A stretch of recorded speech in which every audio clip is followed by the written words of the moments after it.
Assalamualaikum warahmatullahi wabarakatuh. Waalaikumsalam warahmatullahi wabarakatuh. Alhamdulillahi rabbil alamin. Wabihi nasta'in ala umurid dunya waddin. Wassalatu wassalamu ala ashrafil khalqi wal anbiya'i wal mursalin. Sayyidina wa maulana Muhammadin wa ala alihi wa ashabihi ajma'in, amma ba'd. Hadirin jamaah Majelis Ta'lim Masjid Al-Husna yang saya muliakan, khususnya para pengurus masjid, khususul khusus ketuanya Al-Mukarram Bapak Haji Sugeng Hartoyo dan juga Bapak Haji Suatmo dan lain-lainnya, serta para hujjaj, para tokoh masyarakat, bapak-bapak, ibu-ibu, dan juga remaja sekalian. Dengan mengucapkan syukur alhamdulillah pada malam hari ini, walaupun di malam minggu, ya, kita masih bisa sempatkan diri kita untuk hadir sama-sama mengikuti pengajian. Mudah-mudahan Allah Subhanahu wa taala tidak menyia-nyiakan kehadiran kita.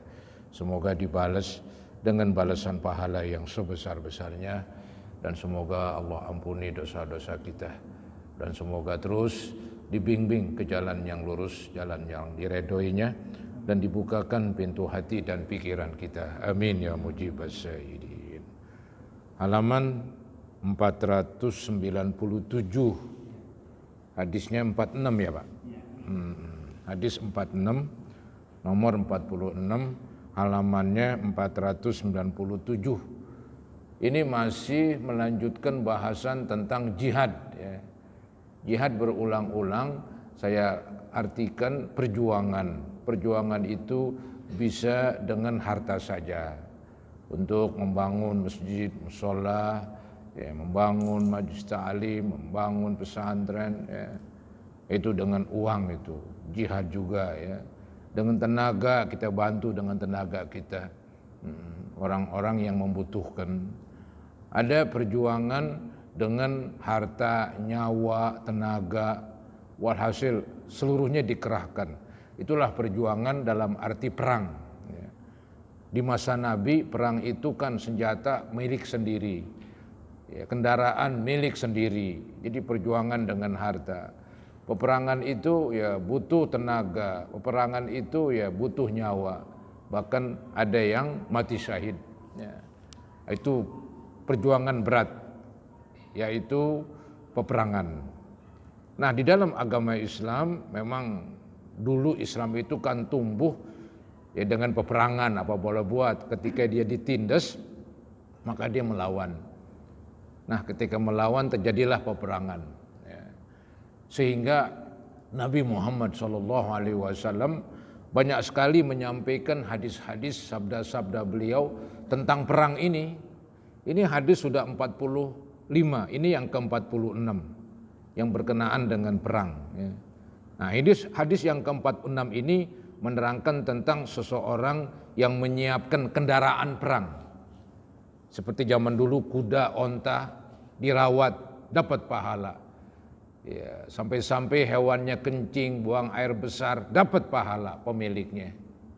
Karena memang kendaraannya dipersiapkan. Kalau ada perang, siap maju. Begitulah Nabi mendorong supaya mempersiapkan perang.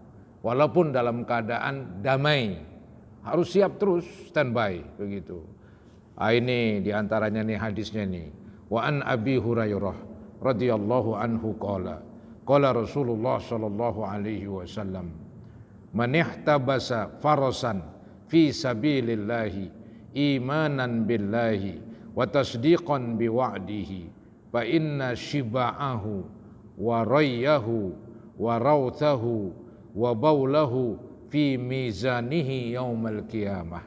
Hadis rawahul Bukhari. Artinya Abu Hurairah radhiyallahu an berkata bahwa Rasulullah SAW bersabda, barang siapa memelihara kuda yang dipersiapkan untuk jihad, untuk perang. Dulu kuda itu kendaraan paling canggih itu kuda. Setelah itu onta, larinya kencang, ya, bisa istilahnya berjam-jam menempuh jarak yang jauh, kuat dia. Kalau sekarang ya walaupun kuda diperlukan, tapi enggak seperti zaman dulu. Mungkin zaman sekarang pesawat terbang itu. Ya, larinya kencang tuh pesawat terbang. Ya. Jadi umat Islam harus membangun pesawat terbang, ya, pesawat tempur begitu. Merawatnya mendapat pahala. Ya. Jadi enggak sia-sia itu. Ini ceritanya kuda ini yang dipersiapkan untuk jihad di jalan Allah gitu. Maka makanan yang mengenyangkan kudanya itu, minuman yang menghilangkan dahaganya, kotorannya dan kencingnya berada dalam timbangan kebaikan orang itu kelak pada hari kiamat. Bukan main. Didorong oleh Allah. Jadi orang yang memelihara kuda enggak merasa rugi, enggak merasa sedih, malah senang. Dikasih makan, dia mendapat pahala. Dikasih minum, pemiliknya dapat pahala. Sampai-sampai istilahnya dia buang air kecil, air besar, itu kuda dapat pahala. Pemiliknya sudah tentu. Karena Mang Nawaitunya mempersiapkan kuda itu untuk siap perang. Ya, zaman sekarang ya kendaraan-kendaraan tempur. Ya, lapis baja misalnya, pesawat terbang, tank dan sebagainya. Jadi umat Islam harus memajukan ya tentang persenjataannya. Nggak boleh istilahnya umat Islam itu berpangku tangan. Ya, alhamdulillah Indonesia udah punya pabrik senjata namanya Pindad kalau nggak salah itu. Ya, udah bisa pabrik pesawat terbang, ya, kapal laut, kapal selam. Walhasil di darat, di laut, di udara harus kuat. Harus kuat, walaupun dalam keadaan tidak perang, karena kita nggak tahu keadaan yang akan datang. Begitulah agama mengajarkan. Jadi ini agama mengajarkan siapkan, bukan istilahnya tanpa persiapan, nggak boleh. Wah kita punya Tuhan, udah kita mengandal dengan Tuhan. Tuhan kan maha kuasa, entah kita berdoa begitu, nggak bisa tuh begitu.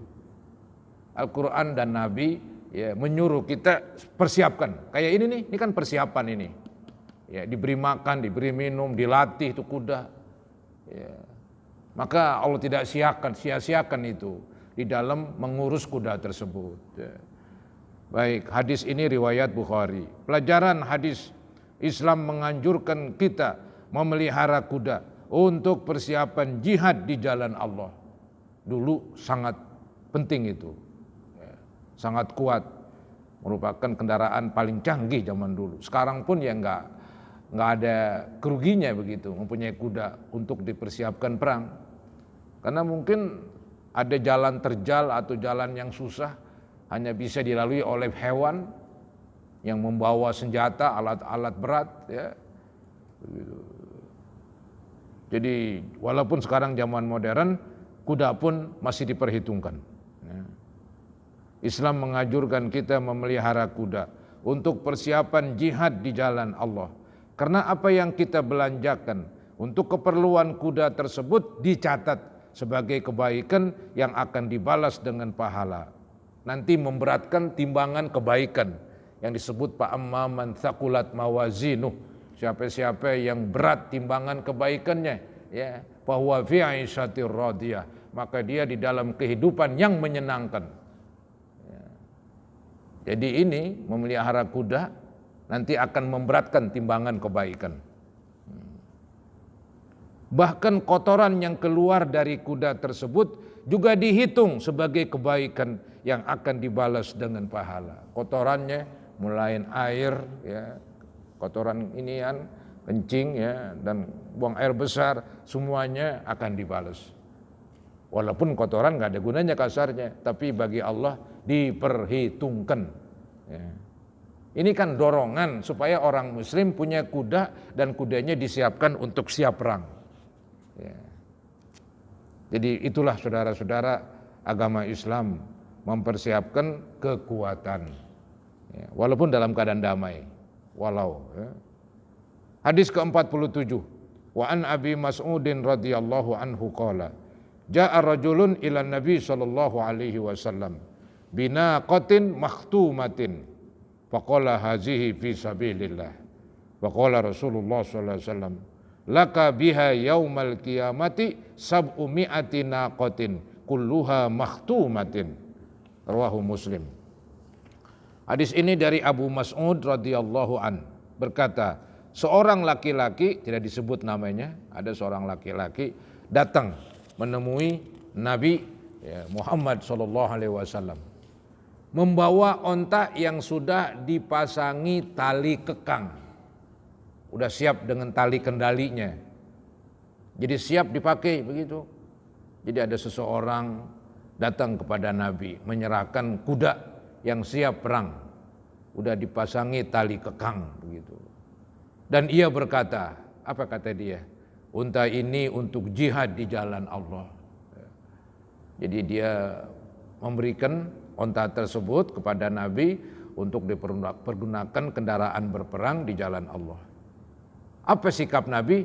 Rasulullah SAW bersabda, dengan unta ini pada hari kiamat nanti kamu akan mendapatkan 700 ekor unta yang sudah dipasang tali kekangnya. Dibalas minimal 700 kali lipat. Satu unta jadi 700. Kalau dulu diberikan ontanya lengkap dengan tali les dan kekang, maka nanti di akhirat juga lengkap. Ya, hanya saja 700 kali lipat. Ya. Ini juga dorongan supaya orang Islam itu ya menyiapkanlah untuk berperang dari hartanya. Entah itu hartanya berbentuk hewan yang dipakai untuk kendaraan atau hartanya uang untuk membantu ya, pemerintah untuk ya, membeli alat-alat persenjataan. Ya. Itu saudara-saudara dalam agama Islam ya didorong sekali untuk membantu tuh rakyat, membantu untuk membeli yaitu perlengkapan perang kalau memang pemerintah kekurangan dana. Begitu. Bahkan pemerintah berhak untuk mewajibkan dalam keadaan paceklik, rakyat yang kaya diwajibkan mengeluarkan uang sekian ratus ribu untuk membiayai persenjataan misalnya. Wajib tuh kita keluarkan. Ya. Kan ada ayat atiullah wa atiur rasul. Taatlah kamu kepada Allah, taatlah kamu kepada Rasul, wa ulil amri minkum, dan kepada pemimpin-pemimpin kamu. Kalau pemimpin mengajak kemaslahatan, kenapa tidak? Untuk kepentingan rakyat, supaya rakyat tetap terlindungi. Ya. Kalau rakyat terlindungi, ntar ekonominya terlindungi, agamanya terlindungi, semuanya terlindungi. Begitu. Nah, ini perlu ada juga bantuan dari rakyat seperti ini. Ya. Jadi masyarakat Islam memberikan ini, seseorang memberikan onta, ya, maka Nabi buat dia senang, membuat dia girang, dibilang apa yang kamu berikan kepada saya ini satu onta, maka nanti Allah akan balas 700 kali onta, lengkap, tidak ada kekurangan sedikit pun. Hadis riwayat Imam Muslim. Pelajaran hadis, kita diperintahkan untuk bersedekah untuk keperluan jihad, berperang. Ya, pasti di jalan Allah, bukan di jalan setan itu. Itu kalau perang-perang yang enggak jelas, itu perang di jalan setan itu. Maka dalam Islam itu peperangan itu harus dikomandoi oleh pemerintah. Ada yang mengerti. Nggak boleh individu mau perang aja begitu. Ya, nggak bisa ya. Jadi peperangan harus dikomandoi oleh pemerintah. Jadi kita diperintahkan untuk bersedekah untuk keperluan jihad di jalan Allah, baik berupa kendaraan maupun yang lainnya. Ya, zaman dulu itu zaman kemerdekaan ya, rakyat dengan tentara bahu membahu, memberikan misalnya ya makanan untuk mereka. Ya. Begitu saudara-saudara. Ya, itulah sudah semestinya demi mempertahankan tempat tinggal kita itu bersama. Ya. Kita diperintahkan untuk bersedekah untuk keperluan jihad di jalan Allah, baik berupa kendaraan maupun yang lainnya. Pahala yang akan kita dapat dari sedekah tersebut adalah 700 kali lipat, bahkan bisa lebih. Bisa lebih. Ya, jadi tadi hadisnya tentang kendaraan. Itu kendaraan berperang itu, kuda, onta. Zaman dulu itulah. Apalagi kendaraan berperang, kuda sama onta. Kadang-kadang juga keledai dipakai, keledai. buat mengangkut senjata misalnya atau perbekalan. Ya. Nah sekarang saudara-saudara ini selanjutnya ini masalah senjatanya ini. Hadis nomor 48. Wa an Abi Hammad wa yuqalu Abu Su'ad wa yuqalu Abu Asad wa yuqalu Abu Amir wa yuqalu Abu Amr wa yuqalu Abul Aswad wa yuqalu Abu Abbas Uqbatu bin Amir al-Juhani radhiyallahu anhu qala sami'tu Rasulullah sallallahu alaihi wasallam wa huwa 'alal minbar yaqulu wa'iddu lahum mastata'tum min quwwah. Ini kutipan ayat Quran ini, wa'iddu lahum mastata'tum min quwwah. Kemudian Nabi tafsirkan, ala innal quwwatar ramyu, ala innal quwwatar ramyu, ala innal quwwatar ramyu. Rawahu Muslim. Mantap sekali ini hadisnya nih. Abu Hammad, ada yang menyebutnya Abu Su'ad. Ini saudara-saudara nama daripada sahabat Nabi namanya Uqbah. Ini Uqbah punya anak namanya Hammad, maka disebut Abi Hammad. Punya anak namanya Su'ad, disebutlah Abu Su'ad. Begitu. Ini anaknya banyak ini. Ya, maka disebut Abu Hammad, itu nama pertama. Ada yang menyebutnya Abu Su'ad. Berarti anaknya Hammad, Su'ad begitu. Kemudian Asad, Abu Asad, anaknya namanya Asad. Abu Amir, anaknya Amir. Abu itu kan bapak, bapaknya Amir, bapaknya Hamad begitu. Abu Amr, Abu Aswad, dan Abu Abbas.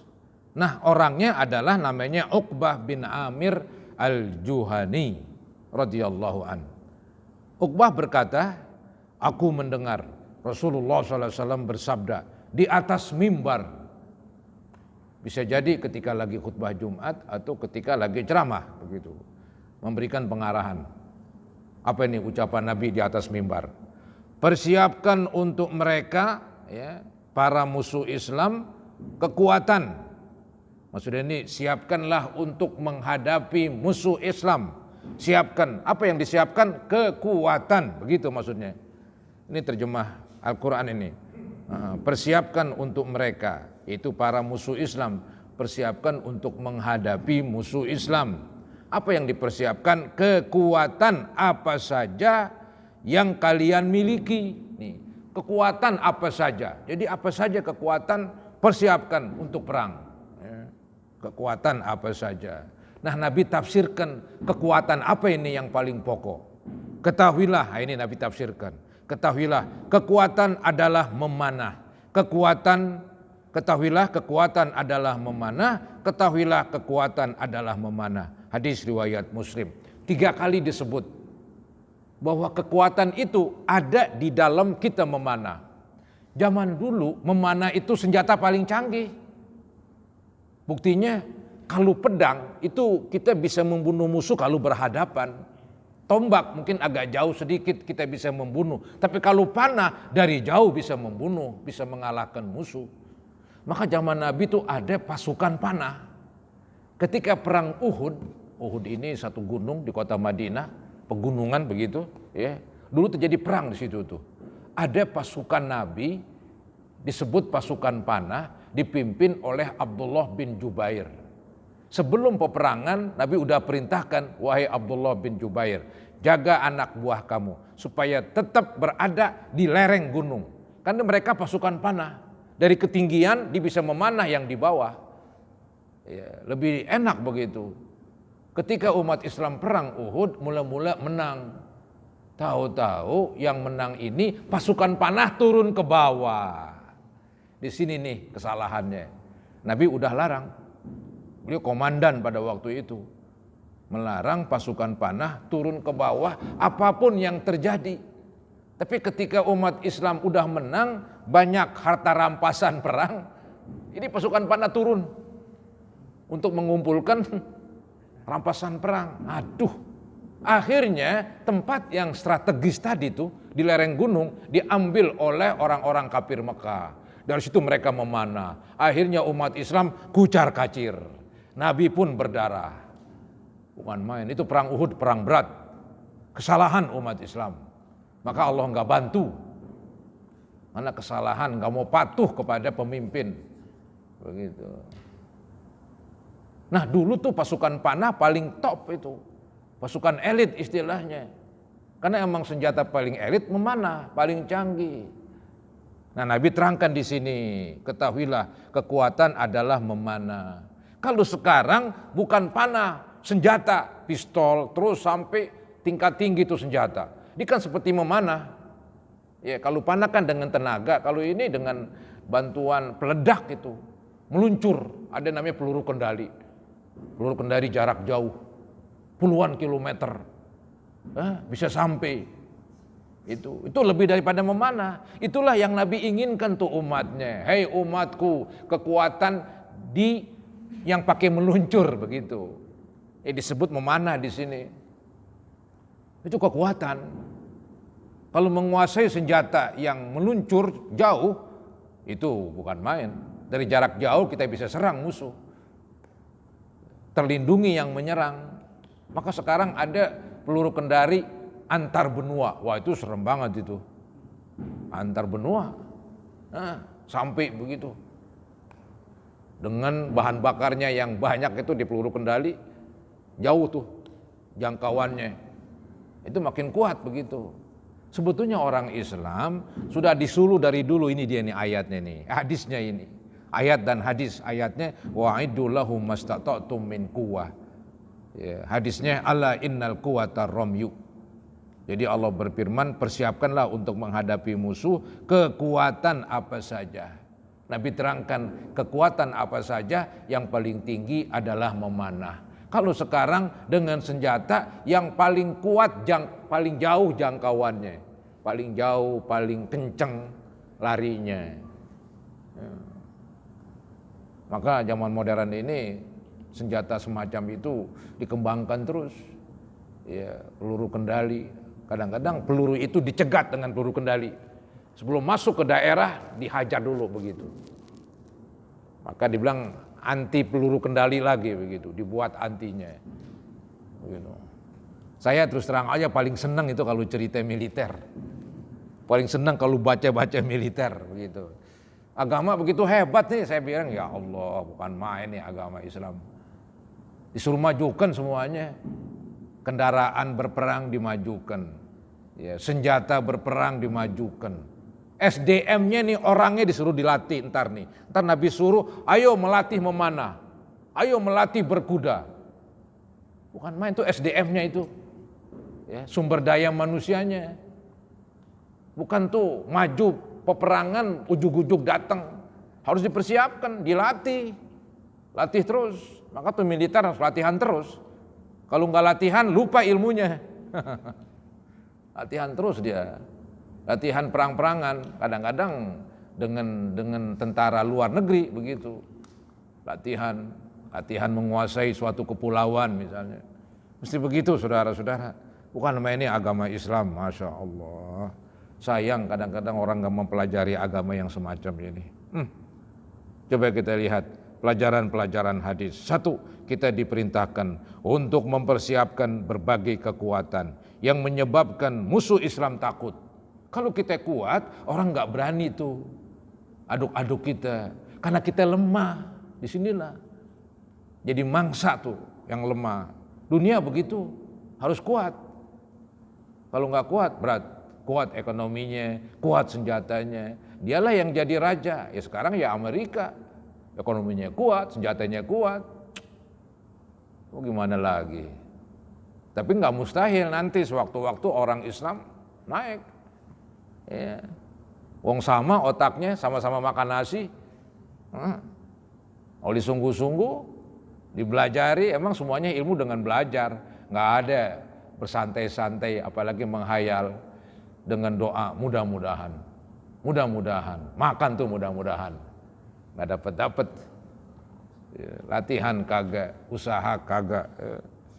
Nggak ada. Kita diperintahkan untuk mempersiapkan berbagai kekuatan yang menyebabkan musuh Islam takut. Kita pun diperintahkan untuk menjaga keutuhan Islam. semua kecakapan dan peralatan jihad harus kita upayakan, semua peralatan, kendaraan, senjatanya, terutama memanah dan menembak. Sama itu, memanah dengan menembak, gambarannya sama. Nomor 2, kita diarahkan untuk bisa menggunakan peralatan perang. Jangan punya doang, nggak bisa. Maka perlu latihan. Kita diarahkan untuk bisa menggunakan peralatan perang yang paling modern, paling canggih, dan paling hebat. Latih. Maka tuh kalau ketika Indonesia beli pesawat terbang dari Soviet, dilatih dulu beberapa orang di sana. Ya, kalau beli pesawat terbang dari Amerika ya begitu juga, senjata ya begitu juga. Dilatih orang Indonesia sebagian ke sana. Ya, beberapa orang, nanti dia bisa ngajarkan yang lain. Memang mesti begitu. Ya. Cuman kan jeleknya nih ya, kalau saya perhatikan. Kalau kita hanya bisa membeli senjata, ketika negara yang kita beli senjatanya marah sama kita, diembargo onderdealnya. Ketika diembargo onderdealnya, akhirnya senjata kita jadi besi tua. Aduh, kan begitu tuh kalau kita yang ngandal dengan orang lain, nggak harus mandiri memang. Begitu. Dulu Indonesia pernah diembargo oleh Amerika, begitu. Ya. Akhirnya ya bisa jadi senjatanya jadi besi tua misalnya. Maka nggak bisa mengandal, harus mandiri, harus dikembangkan. Ya.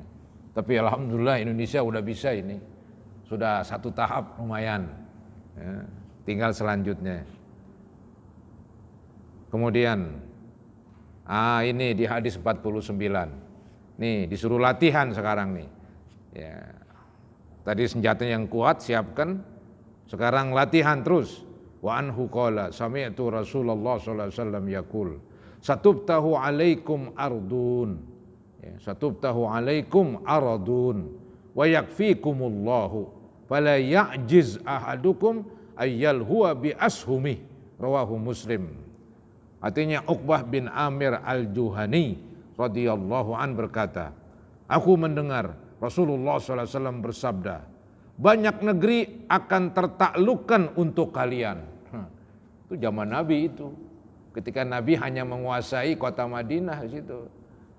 Ya. Nabi udah bilang, nanti kamu akan menaklukkan negara-negara. Memang benar, Islam berkembang. Terus tuh. Ya. Islam itu berkembang dulu hebat sekali sampai ke negeri Eropa Timur. Seperti Bosnia. Jauh begitu, menguasai kemana-mana. Karena orang Islamnya pemberani, nggak takut mati, malah senang mati syahid. Kan bukan main. Nggak ada tentara yang begitu. Israel takut mati malah. Sebetulnya benar takut mati mereka. Orang Islam tuh nggak takut mati dia, senang malah. Ya, senang, girang begitu.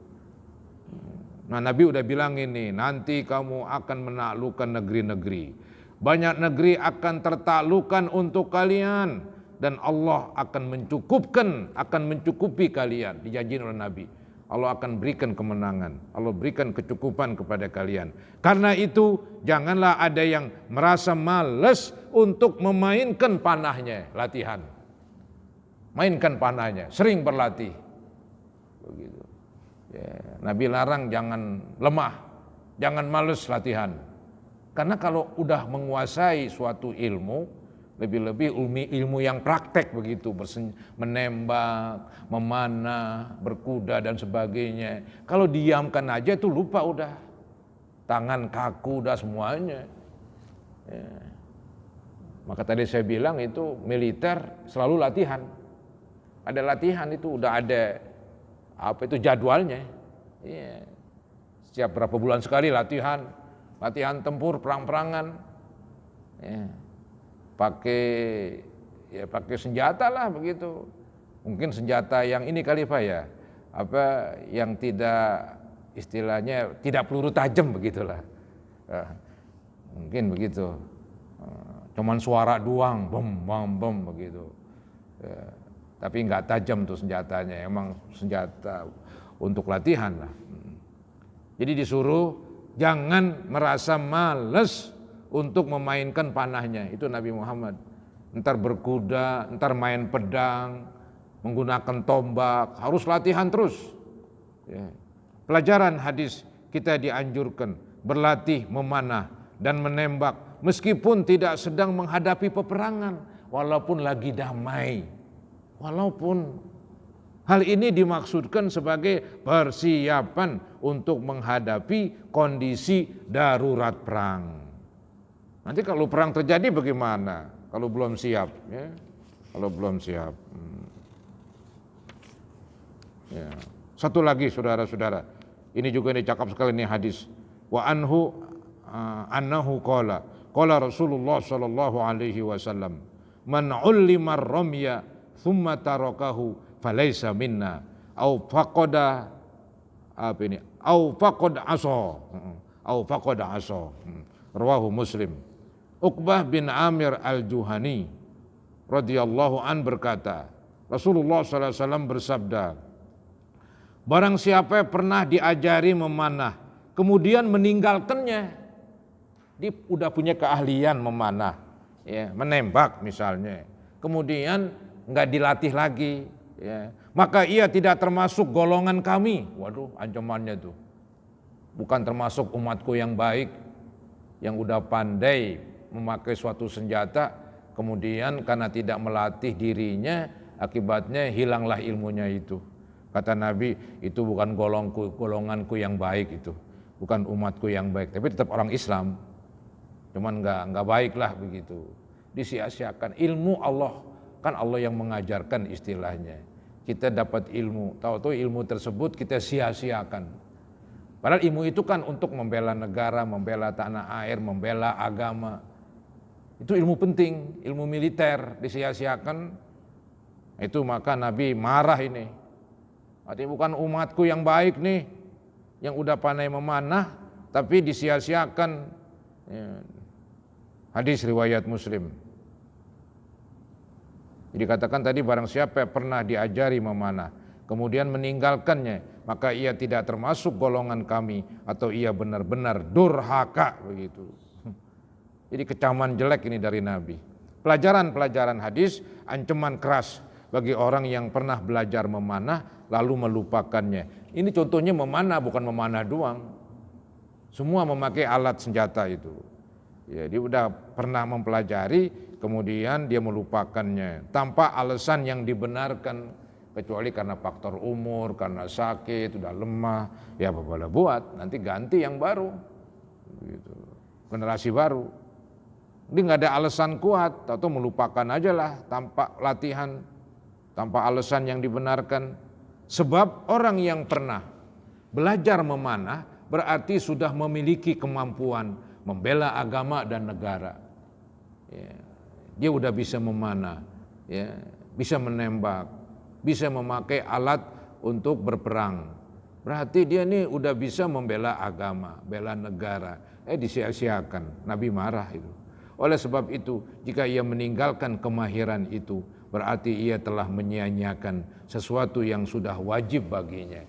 Ya, wajib bagi seseorang membela negaranya, membela agamanya.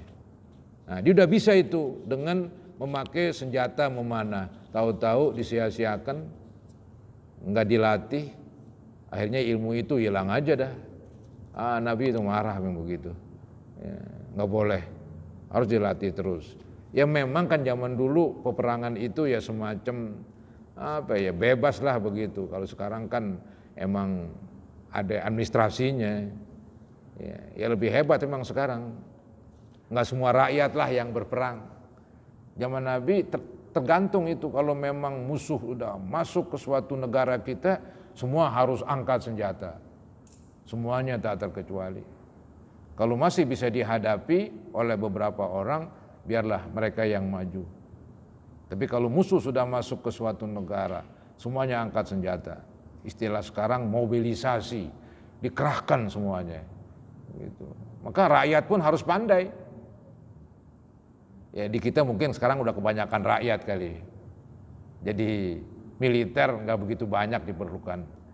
Lagi yang repot pemerintah juga nanti menggajinya, membiayainya. Zaman Nabi nggak digaji, semuanya senjata dari milik sendiri. Ya, sekarang militer ya lebih nikmat lah dibandingkan zaman Nabi. Zaman Nabi modal sendiri. Ya, zaman sekarang dimodalin malah. Dimodalin masih nggak mau juga, kebangetan kalau begitu. Ya. Nah inilah saudara-saudara yang dapat saya sampaikan ya tentang ya memajukan yaitu kekuatan militer. Tujuannya bukan kesombongan, tujuannya bukan pamer, tapi lillahi, fisabilillah, karena Allah, membela agama, membela negara. Begitulah ya, agama Islam mengajarkan kepada kita. Ya mudah-mudahan apa yang saya bahas besar manfaatnya buat kita sekalian. Amin ya rabbal alamin.